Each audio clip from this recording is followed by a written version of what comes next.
Russia, Samara, March 7, 2012. The evening before the holiday, March 8, a respectable family, the Puzikovs and their close ones gathered at a country house, 12 people in total. The occasion was the birthday of Dmitry Puzikov Jr., cousin of Dmitry Puzikov Sr., the deputy director of the local branch of a major bank. The atmosphere seems relaxed. Congratulations, toasts, family conversations. There are typical festive dishes on the table. Among them is some innocent mashed potatoes. None of those present know yet that this evening will become the point of no return, and that the ordinary mashed potatoes will become the weapon of a sophisticated murder. A few hours after dinner, 3 guests will start to feel unwell. The symptoms are strange, not like ordinary food poisoning. The condition of Dmitry Puzikov Sr. will be especially severe. He will be urgently hospitalized, and doctors will not be able to diagnose him for a long time. But when the truth comes out, it will shock even experienced toxicologists.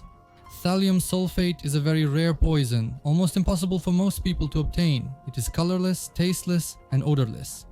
A poison more often associated with the pages of detective novels or secret operations of intelligence agencies than with a family dinner. In Samara, it's impossible to buy it at a pharmacy or a hardware store. To get it, you need connections or access to special chemical laboratories.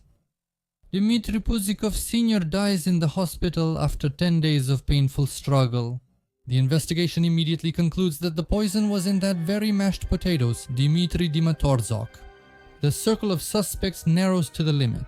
The very people who sat at the table, relatives, close ones, their own friends. One of them brought death to this celebration. Someone cold-bloodedly watched as Dmitry ate the poisoned dish. The main suspect almost immediately becomes the deceased man's wife, an attractive blonde, Yekaterina Puzikova, a young widow who, as the investigation will find out, had a complicated relationship with her husband and her own secrets. But is she really a cold-blooded poisoner or just a convenient target? In a case where many people could have had their own motives, from the struggle for influence in the bank to a hidden family feud. The mystery of the thallium poisoning was just beginning to unravel, promising to become one of the most high-profile and complicated criminal puzzles in modern Russia. Katya Sakirskaya grew up in a world that really did seem like a fairy tale from the outside. The daughter of oil millionaire Grigory Sakirsky, whose company Techgeobor handled billions in its best years, she was surrounded by ostentatious wealth from infancy. A luxurious 4-room apartment in the city center, regular trips abroad, ballet studio, choreography, swimming, music school, a full set of attributes for raising a true lady. Her mother, Elena Odintsova, remembered her as such a beautiful darling that they were even afraid to let her go out. She was driven to school alone by car. By the age of 18, the girl already had her own brand new foreign car and 2 apartments, one in Samara and the other in Moscow. A model life of the golden youth. But behind the glossy facade of the princess, as is often the case, there were other traits hidden, which later would be whispered about by malicious tongues. Even back in school, Katya had a reputation for being a questionable character, capable of causing trouble as they say, but then appearing with an angelic look, unjustly accused of mischief. Be that as it may, she was never lacking in ambition. After enrolling in law school, she seized the opportunity to participate in a student exchange program and went off to conquer the United States. However, the American dream for the beauty from Samara turned into her first serious encounter with the criminal world, leaving a noticeable mark on her biography. In America, she had a passionate romance with Belarus native Dmitry Krasavtsev, subtitle editor, Semkin proofreader. Their idyll was interrupted by his arrest. Krasavtsev was accused of tax crimes. A shadow of suspicion also fell on his Russian girlfriend, Yekaterina. She was also detained, but her time in custody was brief. As acquaintances later said, her suitor took all the blame upon himself. So instead of a diploma from a prestigious American university and the start of a brilliant career, Katya ended up with a scandalous reputation and the stigma of being involved. This episode, although it ended relatively well for her thanks to Krasavtsev's possible self-sacrifice, became the first serious test of her reputation. For those who had already seen her as a cunning schemer, the American story only confirmed their suspicions. With her reputation somewhat tarnished but not broken, Yekaterina returned to Samara, where she would have to rebuild her life from scratch. After returning home, Katya finished her law degree and became more selective with men. Fate brought her together with Dmitry Puzikov at a friend's party. Tall, well-built, handsome, but at first Katya thought he was arrogant and self-absorbed. However, he was captivated by her beauty. After getting Katya's phone number, Dmitry began persistently trying to win her over. Winning over the Puzikov family was not easy either. His father, Vladimir Puzikov, was once the king of Samara's banking business, the chairman of the board of Samara Agrobank, and an influential man under Governor Tarkov. Katya and Dmitry's marriage promised a cloudless future. The romance grew quickly. A ski resort, a New Year's Eve marriage proposal, a winter fairy tale. As Katya's mother described it, they got married, spent their honeymoon in Fiji, and Yekaterina got pregnant. It seemed like a perfect life was ahead, but the idyll didn't last long. The Puzikovs' empire started to fall apart at the seams even before their wedding. Samara Agrobank became a branch of the powerful Roselkhozbank, Vladimir Puzikov remained the branch director, and Dmitry became his deputy. But they were already employees by then. And then Vladimir Puzikov died of cancer. And then it turned out that, according to a clever will, all the property, houses, apartments, offices went to his wife, Dmitry's mother. The son was left with almost nothing, formally owning only the house he lived in. During this already stressful period, when Katya was pregnant, Dmitry's mother-in-law and his elderly bedridden grandmother moved into their mansion. They took over the entire first floor with the kitchen. Dima's uncle, Sergei Vitalyevich, who had taken over the management of the family finances, was also constantly present in the house. According to her mother, Katya didn't feel like she was in the way and often went to spend time in the sauna on the property. Dmitry's only chance to stay afloat was to take his father's place and become the branch bank director. He was temporarily acting in the position, felt confident, and was planning a mortgage for his 3 children. But the Moscow management had doubts about him. Rumors began to spread about credit fraud. Katya's mother admitted the ground was very shaky under him. He was suspected of issuing non-repayable loans for huge amounts. There was an amount of 180 million rubles mentioned given to a local agricultural entrepreneur. They said he was facing prison for embezzlement. It was at that moment, when a child was born in the family, that the baby had health problems. The relationship, which required all of Yekaterina's attention, began to crack. Katya found messages on her husband's phone with his colleague, who was said to be his ex and possibly even his current lover, Yulia Monakina, the head of the bank's monitoring department. A scandal broke out. Katya packed her things and left her husband. It took Dmitry a lot of effort to convince her to come back, assuring her that everything with Monakina was over. Katya returned, but the former passion was gone. "We are partners, we have separate lives from each other," she later wrote in a text message. In this context, Dmitry Krasavtsev, Katya's former American lover, was released from the colony. They resumed their correspondence. One of Ekaterina's messages was, "Hi my kitty, I miss you very, very much too. I love you. Nothing new, just hold on for a couple more months and it will get easier. I'll finally see you."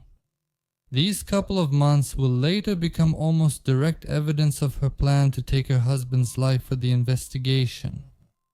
Krasavtsev said that after learning about Katya's child, he chose not to interfere in her life and stopped communicating with her. The crisis in their relationship seemed to have been overcome, but Dmitri's professional problems only got worse. The new management of the bank decided to get rid of the entire Puzikov family. Dmitri was obsessed with the idea of keeping his position and restoring his family's former influence. This obsession pushed him into a dangerous world. He began seeking help from the Reshalas. According to Yekaterina, during interrogations, her husband took 10 million rubles to someone in Moscow. He told her that if the new bank director Ivanov was physically eliminated, he would be able to take his place. Katya mentioned the name of a certain Vaka Gishkayev whom Dmitri met with to resolve the issue with the position. She also recalled a Georgian named Robert who supposedly could help eliminate Ivanov. She and her husband Robert went to Kazan, where Dmitri gave a man 1 million rubles. Soon after, Robert died, under unclear circumstances. Puzikov didn't stop. He got in touch with a local influential businessman, Igor Stankovich, the director of the Cosmos shopping center, a man with extensive connections in both official and criminal circles. But Stankovich didn't have time to help either. He was gunned down with a Kalashnikov in broad daylight right outside his own shopping center. Dmitri was scared. He asked Katya to install a radar tracking service on his phone to monitor his location. She started driving him to work and picking him up from there. Fear mixed with despair. He even turned to a fortune teller whom he called a witch. It also turned out that Dmitri got involved with 3 Chechens who promised to solve his problems for 60 million rubles. He brought them money practically in bags, but nothing changed, and his work at the bank was completely neglected. Puzikov urgently needed money. He asked Katya's father, and Katya used 500,000 from her savings and planned to sell his mother's property. In desperation, he decided to go on parental leave so that he couldn't be fired by law. This action made management furious. Samara. On March 7, 2012, a group of a dozen of the closest people gathered in the spacious country house of Dmitri Puzikov Sr., the deputy director of the Samara branch of Roselkhozbank. The occasion was the 27th birthday of his cousin and namesake, Dmitri Puzikov Jr. The atmosphere was supposed to be festive, but the air seemed charged with more than just the anticipation of spring. Behind the smiles and toasts, shadows were lurking. Problems at the bank, the recent dismissal of the birthday boy himself from the same branch, and possibly cracks in family relationships that people preferred not to speak about out loud. That same day, Dmitri's mother received a call from a man who introduced himself as Fedotov, an employee of the bank's security service. He was later revealed to be a former main intelligence directorate officer. He persistently advised her to influence her son to resign voluntarily, warning of irreversible consequences. "It could get worse," he said over the phone. His mother was crying and scared. At the beginning of the party, suddenly craving something to eat, Dmitri Puzikov Sr. turned to his wife and said, "Katyush, please make some mashed potatoes." He just wanted something simple and homemade. The request seemed ordinary enough. Yekaterina went to the kitchen. Dmitri Puzikov Sr. No one paid any attention to it at the time. She peeled the potatoes, boiled them, mashed them, and added milk and butter. Standard recipe. She brought the finished dish, steaming and fragrant, out to the guests. Of course, the first to try it was the one who ordered it. "Why is it so bitter?" Dmitri said with a grimace. "Maybe the milk is sour?" "Everything seems fresh." Katya shrugged. "Maybe something accidentally got in or some alcohol spilled." The other guests at the table also tried the mashed potatoes, and the verdict was unanimous. The potatoes were bitter. The dish was taken off the table. This incident could have just been a minor kitchen mishap if not for what happened next and what was discovered later. After all, as the defense later insisted, the deadly poison thallium sulfate has no taste.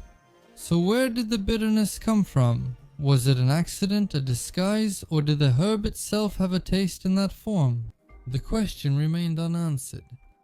One of the guests, Maria Borisova, offered to help. Katya, let me help. We could just make a new batch since there are still some potatoes left, right? Yekaterina, perhaps feeling hurt or just tired, agreed. Maria took the initiative. She went to the kitchen and made a second batch of mashed potatoes from the same potatoes in the same pot where the first batch was cooked. This time the taste was normal, no bitterness at all. The guests, having forgotten the incident, ate eagerly. The celebration continued as usual. Towards night, the guests left, not suspecting that the invisible poison had already begun its destructive work. In a few hours, 3 will start feeling sick. Dmitry Puzikov Sr., Maria Borisova, and another guest will be hospitalized. The diagnosis will be delayed but shocking. Thallium sulfate poisoning. Thallium sulfate is a white powder, tasteless and odorless, easily soluble in water. It's perfect for mixing into a glass of wine or food. The victim won't feel anything, not at first. A long time ago, this poison was freely used as a rat killer, but this practice was abandoned because of its extreme toxicity. Subtitles by Bill. Thallium sulfate is also popular among poisoners. It brings death in a cunning way. Thallium enters the body and pretends to be another substance, potassium, which is essential for nerves, muscles, and for the very life of cells. It deceives the body, integrates into its mechanisms, and begins to destroy them from within. This is not a quick stab with a knife, it's a slow siege. At first it's just mild discomfort, nausea, weakness, and stomach pain. Doctors shrug their shoulders. Flu, poisoning, diabetes. Days go by, maybe weeks, and the poison keeps doing its dark work. Hellish pain starts in the legs, as if the nerves are burning from the inside. The mind becomes confused. And then, just when it seems things can't get any worse, his calling card appears. Hair. They start to fall out. Not just thinning, but falling out in clumps, leaving the victim devastated, not only physically, but also emotionally. History knows many dark pages written with thallium salts. Let's remember Graham Young, the British teacup poisoner. Even as a teenager, he tested poisons on his own family out of fascination. Later, while working in a warehouse, he poisoned his colleagues by adding thallium sulfate and other poisons to their tea. Just out of curiosity, he watched as they faded away day by day. His crimes remained unsolved for a long time. The symptoms were too non-specific at first. It is thallium sulfate that appears in Agatha Christie's novel The Pale Horse. She described the symptoms of thallium poisoning so accurately here that it helped doctors in real life. In some cases, doctors made correct diagnoses and saved lives by recognizing symptoms described by the queen of detective fiction in this book. Probably, if Agatha Christie were writing now, people would be leaving comments like, "Yeah, how do you know all this? You likely poison people and might be a maniac yourself." But there were rumors about the use of thallium in the world of espionage for quietly eliminating unwanted people. It's hard to prove, but the very possibility is frightening. A poison that acts slowly, leaving no obvious evidence at the crime scene, is convenient for shady dealings where traces need to be covered up. After spending 10 days in critical condition in the intensive care unit, the 30-year-old banker dies, while the other 2 victims are saved. The medical chapter of this story comes to a close, and a long detective and judicial process begins. The young wife of the deceased quickly became the main suspect. Initially, the prosecution's logic seemed airtight. It was Yekaterina who prepared the first suspicious serving of mashed potatoes. This incident with the bitter mashed potatoes became the cornerstone of the prosecution. It was joined by the testimony of the key witness, the birthday boy Dmitry Puzikov Jr. He claimed that in the middle of the evening, Yekaterina took him aside and allegedly held a syringe with an unknown liquid in her hand. In an emotional outburst, she mentioned being tired, her husband's cheating, and wanting to end it. This formed the main version of the investigation, a murder out of jealousy committed by a deceived wife. However, Yekaterina's defense pointed out inconsistencies from the very beginning. The main argument was the poison itself. Experts were unanimous. Thallium salt is tasteless. So how could the first serving of mashed potatoes have tasted bitter because of the poison? Yekaterina explained the bitterness as a simple culinary mistake, possibly from accidentally adding alcohol. But the most interesting thing was revealed after forensic examinations were conducted on Yekaterina's hands and in her house. No thallium traces were found except a tiny amount on her clothes, likely from contact with her poisoned husband. There was no poison found on the plates where she served that very first bitter portion either. However, the deadly substance was found in significant concentrations in the pot and in the plates from which the guests ate the second portion, the mashed potatoes, the one with the mashed potatoes. After complaints about the bitterness, Maria Borisova served it. By the way, she herself ended up in the hospital with poisoning, which ruled her out as a direct suspect in intentional wrongdoing. But it indicated that the poison was added somewhere between the first and second serving of the dish. An even more suspicious finding was the results of the tests of the hand and clothing swabs from the main prosecution witness Dmitry Puzikov Jr. Forensic experts found significant traces of poison on him. His explanations seemed unconvincing and were called absurd by the defense. He said he went into the bathroom, saw some spilled liquid, got it on himself, wiped his hands on his clothes, or maybe he got it on himself while hugging Yekaterina. Yekaterina's defense put forward a counter version, directly pointing to his father's cousin Sergei Puzikov. The motive could have been property interests or a struggle for influence at the Banki Bank where both brothers worked. According to the lawyers, Puzikov Jr.'s father, a former agronomist, could have had access to the poison. In Soviet times, thallium compounds were used to control rodents. Other possible leads made the situation even more confusing. The initial, although later refuted, testimony of the victim's mother about a call from the bank's security service with threats on the eve of the poisoning hinted at a possible corporate conflict. There were reports about Dmitry Starsky's desperate attempts to stay afloat, his connections with criminal authorities and shady fixers, huge debts, and even discussions about eliminating competitors. Katerina also considered that her cousin's husband might be involved in money laundering. The investigation was long and challenging. The prosecutor's office twice returned the case for more investigation, clearly doubting the evidence. But the charges against Yekaterina still made it to court, turning into a real legal seesaw. In 2015, the district court delivered a guilty verdict of 7 years in a penal colony, but the regional court overturned it and sent the case back for a new trial. In 2017, the same district court again found Katerina guilty, this time sentencing her to 9 years. The case received a lot of public attention and was discussed on federal television channels. While Katerina was serving her sentence, her defenders did not stop fighting. They methodically appealed the verdicts, looked for inconsistencies, and pointed to other suspects. And then, in the fall of 2017, the Samara Regional Court put an unexpected end to this legal saga, a full acquittal for lack of involvement in the crime. Puzikova was released, legally cleared. However, the main question remained unanswered, hanging in the air like a heavy poisonous cloud. If not her, then who? The very poisoner who added the dangerous toxin to the mashed potatoes at the family celebration? Dmitry Puzikov Jr., who was found with traces of the poison, remained in the status of a witness. The mystery of the high-profile Samara crime remained unsolved. The years spent under investigation and in pre-trial detention are now behind. It seemed like it was finally possible to breathe out and start life from scratch, although the shadow of the past, the unsolved murder of her first husband, never disappeared.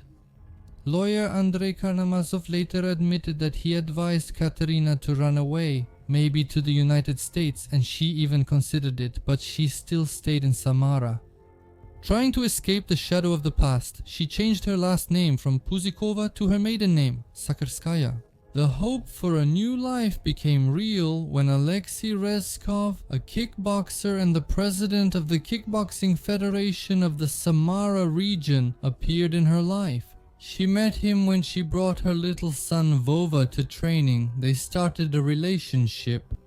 Rezkov publicly and passionately defended Yekaterina, appeared with her on television shows, and proudly posted photos of them together on social media. She never hid anything from me. I believed her. She is such a decent person, he told journalists.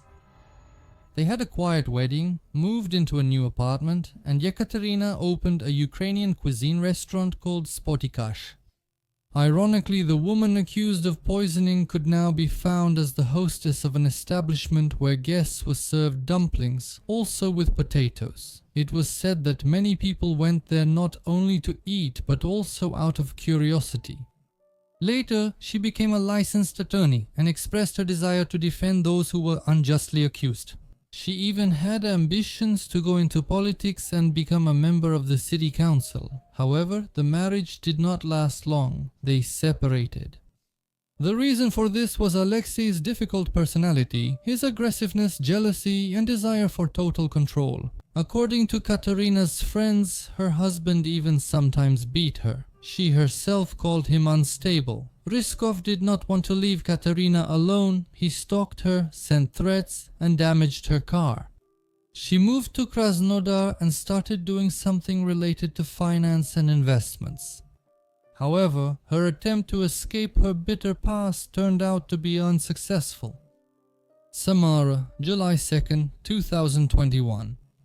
In the evening, Katerina arrived from Krasnodar, having promised her old friends that they would celebrate her 32nd birthday together, which had taken place at the end of June. She also promised her parents to meet as soon as possible, but unfortunately she met with her ex, Rezkov, who occasionally asked her to meet so they could talk one last time. Her friends tried to talk Sakirskaya out of it, but for some reason she was sure that he wouldn't harm her. The day before, Alexei posted a controversial Instagram video full of accusations. Katya reportedly admitted to him that she caused her husband's death, and he paid 15 million rubles for her release, which he and her relatives raised together. He also promised to expose a corruption scheme in the justice system soon, and to name some high-profile names. With my help, Yekaterina Puzikova, in her maiden name. Sakirskaya avoided responsibility for her crime. Katya was acquitted, though both prosecutors and judges clearly understood, he stated firmly in his video address. But it lacked specifics. Perhaps this stunt is what prompted Sakirskaya to come, to her misfortune. She had already managed to take a shower and change into something comfortable when a persistent doorbell rang. It was him, Alexei Rezkov, the man she once loved, whom she married after his release and with whom she painfully parted ways. The man who had just posted a video online accusing her of murder and her family of bribing the court. Katya, it's me. Open up quickly. There was aggression in his voice. Katerina hesitated. Maybe she should listen to her friends and send him to hell. No. Urgent issues needed to be discussed. After hesitating a little, she opened the door. Rezkov entered impatiently. He was unusually agitated, possibly not sober. The conversation began with raised voices, quickly escalated to an argument, then a scuffle, during which he hit her and pulled out some of her hair. Katya tried to defend herself using whatever was at hand, but this didn't save her. She only made her opponent even angrier. Grabbing something heavy, the enraged Rezkov struck his ex-wife on the head with force, everything blurred before her eyes. Losing consciousness, Yekaterina collapsed to the floor. The night dragged on painfully long for Katya's parents, as she had stopped answering her phone for some reason that evening. The phone was silent, and her messages remained unread. Katya's father, Grigory Sakursky, couldn't find peace. He felt that something had happened. Dawn was just breaking over Samara when he was already rushing to his daughter's house on Sadovaya. The entrance, the staircase, the familiar apartment door, it was somehow left unlocked. The first thing that caught his eye was the chaos in the apartment, scattered belongings, overturned chairs. And then he saw her, his Katyusha, lying on the floor, her hair bloodied and her face unnaturally pale and distorted. She was dead. The examination later determined that the cause of death was a traumatic brain injury. Refusing to believe what was happening, Sakirsky took out his smartphone and frantically started calling 911. Hello, help, Sadovaya Street, building 140, apartment 15. My daughter Katya, Yekaterina Sakirskaya. She's unconscious, her head is injured. Please calm down. What happened? Are you sure? Yes, I just found her. She's on the floor covered in blood. Her head is injured. Call the police and ambulance immediately. The police and ambulance are already on their way. Stay where you are. Don't touch anything. Are you alone in the apartment? Alone. I'm her father. I just arrived. She wasn't answering. There was chaos everywhere, indicating either fierce resistance from the victim or that the perpetrator was searching for something or staging the scene. The forensic experts who arrived documented every detail. Among the collected evidence that could shed light on the identity of the perpetrator were gloves, clothing, and even artificial hair. Investigators hoped to find sweat and grease traces, fingerprints, or microscopic DNA particles of the attacker on these items. However, the first suspect, Ryskov, was already identified. A bulletin was quickly sent out for him, warning that the criminal might be armed with a cold weapon or a traumatic pistol. As forensic experts examined Sadovaya and documented the tragedy, residents of Tarnovoye, 20 kilometers from Samara, were alarmed by a half-dressed, unstable man. He was running around the streets, knocking on house windows, mumbling something and shouting. People were calling the police, reporting a strange, possibly dangerous individual. The officers who arrived detained the offender without much noise. It turned out to be Ryskov, who had gone mad after committing the crime. And how did you end up here? How did you get across the Volga? The policeman asked him. Did you cross the Volga? No, I think I swam across, or maybe I crossed by boat, Ryskov explained confusingly. And why? For what purpose? Well, I don't remember anymore. When he appeared in court for the pre-trial detention hearing, Ryskov was a pitiful sight, unshaven, wearing shorts, with scratched up arms and legs. His testimony was confused and contradictory. He admitted meeting with Yekaterina, stating that the conflict arose over money. Allegedly, he helped his ex-wife get back 3 million rubles that someone owed her. During the inspection of the apartment, some receipts and a cash register slip for 3.5 million were found there. Maybe they were talking about this money. Checkboxes said that during the argument he slapped Katya. She stabbed him in the chest with a knife and he responded by hitting her leg with an axe. Then, when she continued to attack, he hit her again. He insisted that he left when the woman was still alive. However, neither the axe nor the knife was found at the crime scene. She never loved me, he complained to the journalists. And my terminal illness didn't bother her at all. I only have 6 months left to live. He also repeated his accusations from the scandalous video about Katerina's confession to poisoning and a 15 million bribe. Despite his claim of memory loss and a terminal illness, for which he had no documents, the court sent the criminal into custody until September 3. His lawyer insisted on a medical examination, pointing out the defendant's insane condition. After the trial, Ryskov was transferred from Detention Center No. 1 to the Federal Penitentiary Services Somatic Hospital. But the murderer didn't live to September 3rd. On July 17th, exactly 2 weeks after Yekaterina's death, he took his own life. Relatives and acquaintances, however, were skeptical about the official cause of his death, hinting at the possible involvement of ill-wishers. The story of Yekaterina Puzikova-Sakirskaya ended just as tragically and mysteriously as the life of her first husband. A beautiful blonde, a fairy tale girl who went through serious accusations and acquittals but never found peace. Who was she? A calculating black widow or a victim of fatal circumstances? Who poisoned Dmitry Puzikov? Was there a bribe for her release? What exactly is being discussed? She spent the last evening with Ryskov. There are still more questions than answers. I don't know the answers to all these questions. The Samara detective story remains unsolved, and the story of the icy blonde is a grim reminder that behind the facade of wealth and a beautiful life, deadly secrets can be hidden. As her lawyer said, I hope that someday we will get to the truth, but for now the truth is securely hidden in the shadows of the past. But let's try to figure out what kind of person Yekaterina is, what kind of personality she has. I'm by no means a psychologist or a psychiatrist, just an amateur enthusiast. And I don't think anything good can come from psychoanalysis at a distance. Unless it's a theoretical experiment, which is exactly what we'll try to do now. So, Yekaterina is a person with high adaptability, outward sociability, and an innate talent for surviving in a challenging environment.